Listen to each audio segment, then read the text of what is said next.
В залах Чувашского государственного художественного музея откроется выставка «Защитники Отечества. Все века Святую Русь от недруга хранили». Уже завершается подготовка экспозиции. Ко Дню защитника Отечества 60 графических произведений из собрания ЧГХМ увидят зрители.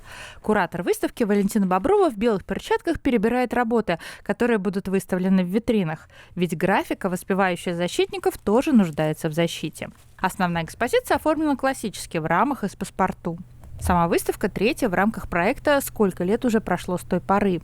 Подвиги героев, век за веком охранявшие покой и нерушимость границ, нашли свое отражение в произведениях изобразительного искусства, а исток силы и мудрости в древних образах богатырей. На выставке будут представлены знаменитые герои былин: Илья Муромец, Добрыня Никитич, Святогор, Настасья Микулишна, Микола Селенинович, а также батыры из чувашских легенд и преданий.